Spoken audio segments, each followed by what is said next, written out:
ঘটেছিল তোমাদের সামনে দেখাবো। আমার ছোটবেলার সেই ড্রয়িং বইটা আমি মনে করে নিয়ে এসেছি, তোমাদের সামনে সেই ড্রয়িং বইটা নিয়ে আসবো। লক্ষ্য রাখো,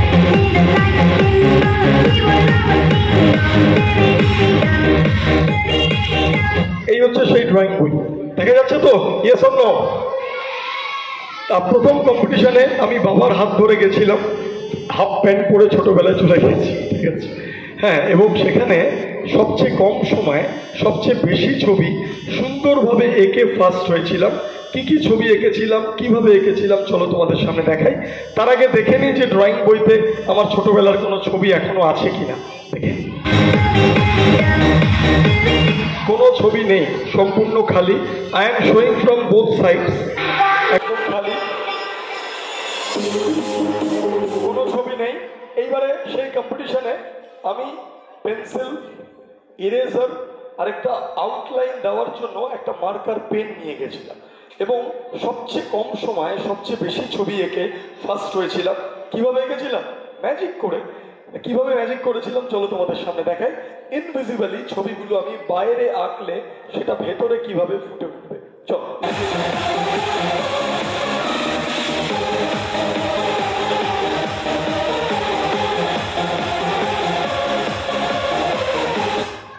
যেখানে যেখানে একটু ভুল হলো একটু মুছে দিই। আবার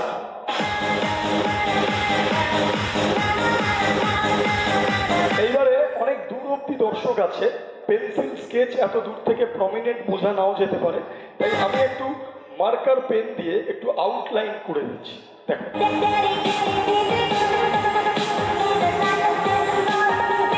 তোমরা ভাবছো যে আমি মিছিমিছি এসব করছি, মোটেই না, আমি কিন্তু সব সত্যি কথা বলছি। এবং সবচেয়ে কম সময়ে সবচেয়ে বেশি ছবি সুন্দরভাবে এঁকে ফার্স্ট হয়েছিলাম। ছবিগুলো যদি তোমাদের ভালো লাগে তোমরা একটু রেসপন্স করো। Ready, 1 2 and 3। ওয়াও, প্রত্যেকটা পাতায় দেখো পেন্সিল স্কেচ চলে এসছে, বর্ডার গুলো দেখতে পাচ্ছ চলে এসছে। সেই কম্পিটিশনে সবচেয়ে কম সময়ে সবচেয়ে বেশি ছবি এঁকে ফার্স্ট হয়েছিলাম। তারপর যখন আরেকটু বড় কম্পিটিশনে যাই তখন আমি ক্লাস 5-এ পড়ি, আমার 10 বছর বয়স, এবং সেটা কলকাতার বিভিন্ন জায়গা থেকে বাচ্চারা এসেছিল, অনেক বড় লেভেলের কম্পিটিশন।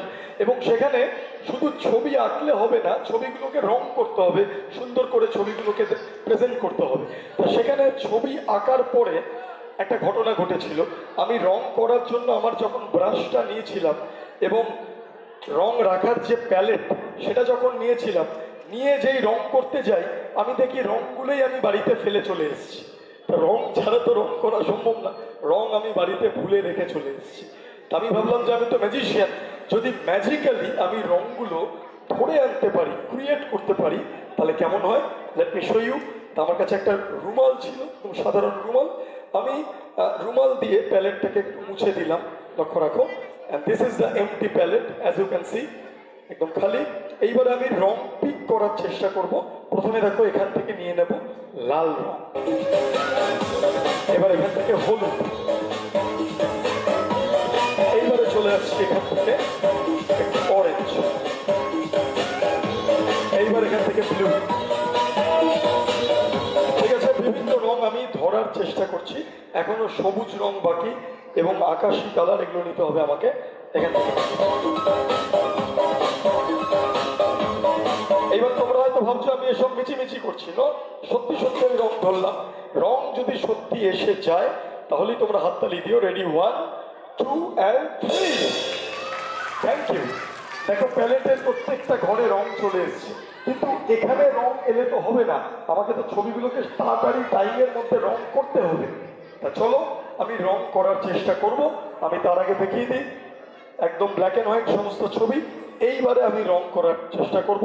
আগে এদিকে বাচ্চাদেরকে জিজ্ঞাসা করছি, সামনে থেকে বলো কোন রংটা তোমাদের পছন্দ, কোনটা আগে করব? রেড, চলো, ওকে রেড। এবার এদিক থেকে কোন রংটা, which colour you like most? Blue, ওকে।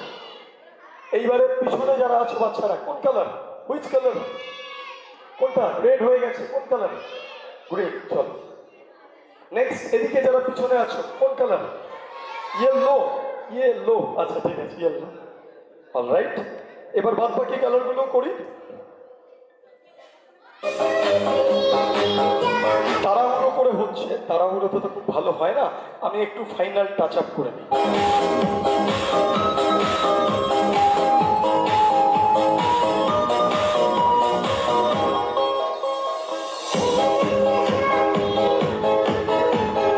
এইবার দেখা যাক, রং তো করলাম, আমার জীবনের দ্বিতীয় কম্পিটিশন, তখন আমি 10 বছর বয়স, ক্লাস 5-এ পড়ি, সেকেন্ড কম্পিটিশনের কথা, এবং সেখানে সবচেয়ে কম সময় সবচেয়ে বেশি ছবি সুন্দরভাবে এঁকে এবং রং করে প্রথম হয়েছিলাম।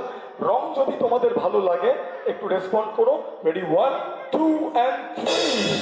ওয়াও, প্রত্যেকটা পাতায় আর দুটো হাত দিয়ে এখানে ধরে, কোনো অপরাধী যাতে গিলোটিন থেকে পালিয়ে যেতে না পারে এগুলো দিয়ে ব্লক করে দাও। এই একটা পার্ট আমি এখানে দিয়ে দিলাম, আর নেক্সট পার্টটা আমি এখানে দিলাম, দুটো পার্ট দিয়ে দিলাম এবং লক করে দেওয়া হচ্ছে। দিস ইজ দ্য লক, যাতে কেউ বেরিয়ে আসতে না পারে কোনো অপরাধী। এই দিকটা তো আমরা লক করে দেবো। Let me show you, this is the lock as you can see. এইবারে এই মেশিনটার একটা গুণ আছে। কি গুণ? কেউ যদি সত্যি বলে তার কিচ্ছু বলে না, আর কেউ যদি মিথ্যা বলে তাহলে আমার বলার অপেক্ষা রাখি না যে কি হতে চলেছে। এই যে বলেছে 40%, এটা যদি সত্যি হয় নো প্রবলেম, কিচ্ছু হবে না, গলার মধ্যে দিয়ে ব্লেডটা পেনিট্রেট করে পাস করে বেরিয়ে যাবে, গলা কোনোভাবে সামহাও বেঁচে যাবে। আর এটা যদি মিথ্যা হয় তাহলে বুঝতেই পারছো কি হতে চলেছে। চলো শুরু করছি সেই match. Now ready? 1 2 and 1 minute.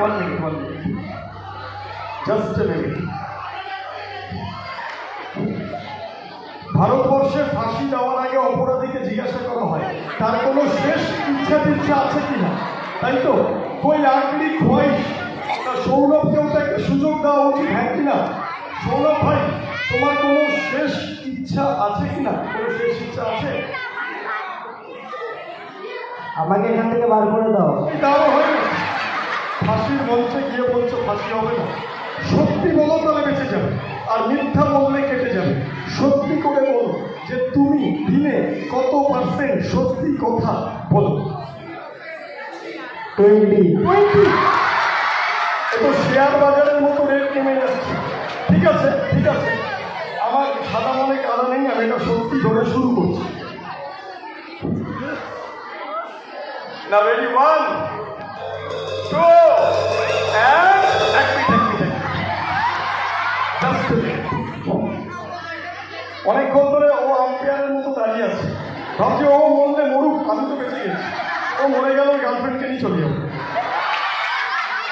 তা ওকে তো একটা কাজ দেওয়া উচিত, হ্যাঁ কি না? উচিত তো? আচ্ছা, তুমি ক্রিকেট ম্যাচ দেখো? না। তাহলে মোবাইলে সারাদিন সারা রাত কি দেখো? Facebook, WhatsApp. আচ্ছা, মহেন্দ্র সিং ধোনিকে চেনো? হ্যাঁ। এমনভাবে বন্ধুর পাশের বাড়িতে যেন থাকে। মহেন্দ্র সিং ধোনি ক্রিকেটে কি করে? কি সাধারণত বেশিরভাগ ক্রিকেট দেখি না, মানে ব্যাটিং করে। ব্যাট করে আর কি করে? Wicket keeper. একদম ঠিক, এদিকে চলে আসো। তুমি ব্যাগটা রেখে দাও। হ্যাঁ, ব্যাগে কত টাকা পয়সা আছে নাকি? তা ধরে নাও এইটা হচ্ছে তোমার উইকেট, মানে তোমার উইকেট তো তোমার কাছে, সেটা বললাম না, এটা wicket and you are the keeper. তাহলে কিপাররা কীভাবে বসে একটু বসে দেখাবে? সকালে যেমন পটিতে বসো, হ্যাঁ বসো, প্যান্ট ছিটে যাবে না তো? হ্যাঁ, আচ্ছা ঠিক আছে, বসো, ভালো করে বসো। হ্যাঁ, তুমি যাই চেয়ারম্যান বসো, হ্যাঁ বসো, ছিঁড়ে যাবে না তো? ঠিক আছে, আমরা উইকেট কিপাররায় বসে পড়েছে। আমার কাছে আরও দুটো গাজর অতিরিক্ত আছে, আমি একটাকে এখানে রাখলাম আর আরেকটা গাজরকে এই পাশে রাখলাম। ঠিক আছে, দুটো গাজর আরও দুদিকে দিলাম। আচ্ছা, উইকেট কিপারের কি কোনো গ্লাভস আমাদের কাছে আছে? নেই। তাহলে এই ট্রেটাকে আমরা ইউজ করতে পারি। একটু এগিয়ে আসো কিপার ভাই, একটু এগিয়ে আসো। হ্যাঁ, দুদিকটা ধরো। দেখবে দুদিক থেকে দুটো গাজর আর মাঝখান থেকে একটা তাল ছিঁড়ে পড়ছে। তিন থেকে একসঙ্গে ধরে নেবে, তাহলে বুঝবো তুমি ধনী, আর নালে তুমি ননি। হ্যাঁ, ধরো। এটা গাজর না, মাথার ওয়েট কিন্তু অনেক বেশি, জানো তো? ঠিক আছে, এইবারে ঝট করে তোমার দিতে হবে। হ্যাঁ, এই দুটো দিকে ধরে বুঝেছ? ঠিক আছে, ওকে। এই অবস্থায় একটা শেষ সুযোগ, যদি সত্যি বলে বেঁচে যাবে আর মিথ্যা বললে হেরে যাবে। সত্যি করে বলো, লাস্ট চান্স। তুমি দিনে কত পার্সেন্ট সত্যি কথা বলো? This is the last chance.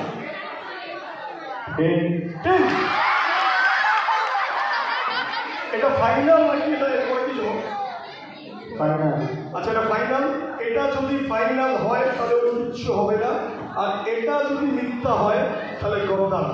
ঠিক আছে মিস্টার ধোনি, আপনি রেডি তো? ঠিক আছে, শুরু করছি আপনাদের সামনে। Now ready? 1, 2, and 3. অনেক সময় প্লেট বেরিয়ে গেছে, ক্যাচ মিস করে গেছে, ও মাথা রক্তের চাপে লেগে থাকে, একটু টেনে দেখি। না, লাস্ট যে 10% বলেছে এটা সত্যি বলেছে, তার জন্য বেঁচে গেছে। ওর জন্য একবার জোরে হাততালি হয়েছে। ছবি এখানে রয়েছে। সেই রাজকন্যা যখন মন্দিরের মধ্যে প্রবেশ করেছিলেন, কি অবস্থায় ছিলেন আমরা চলুন আপনাদের সামনে দেখাবো।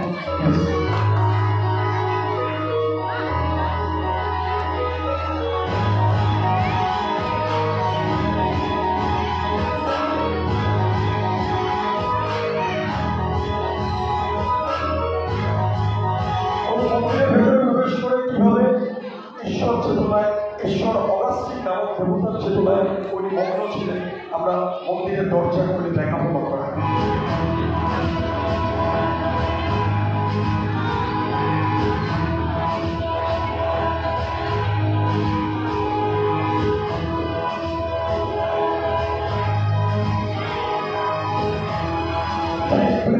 সেই রাজকুমারী যখন মন্দিরে ঈশ্বর চেতনায় মগ্ন ছিলেন, সেই স্বৈরাচারী ফেরাও, মিশরীয় সম্রাটকে ফেরাও বলা হয় তোমরা ইতিহাসে পড়েছে, তিনি জানতে পেরে যান গুপ্তচর মারফত এবং ভিন্ন ধর্ম পালন করার জন্য তিনি সেই রাজকন্যাকে সেই মন্দিরের মধ্যে বন্দী করেন এবং বেরিয়ে আসার জন্য আদেশ করেন। চারপাশ দিয়ে তিনি ঘিরে ফেলেন তার সেনাদেরকে নিয়ে মন্দির চত্বরে এবং রাজকন্যাকে বেরিয়ে আসার জন্য আদেশ করেন। রাজকন্যা বিপদ বুঝতে পেরে মন্দিরের সমস্ত দরজা জানলা ভেতর থেকে আত্মসাতভাবে বন্ধ করে দিয়েছে এবং মনে প্রাণে ঈশ্বর অগাস্টিনকে তিনি স্মরণ করছিলেন। সেই স্বৈরাচারী ফেরাও এবং তার সেনারা সেই বন্ধ দরজায় ক্রমাগত আঘাত করতে থাকে, কিন্তু দরজা ভাঙতে তারা সক্ষম হয়।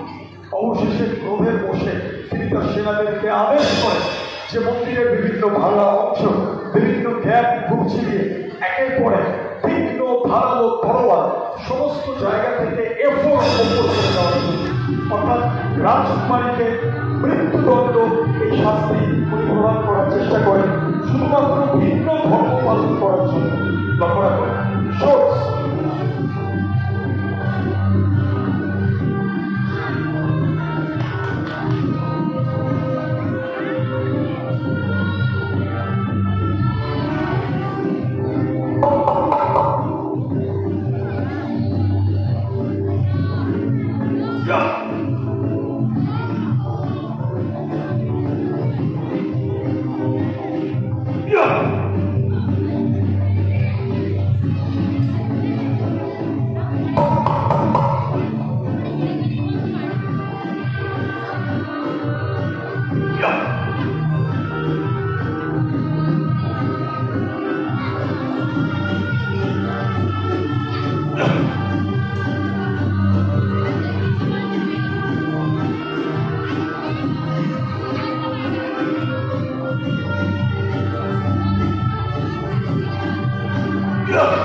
প্রবেশ করে দেওয়া হয়।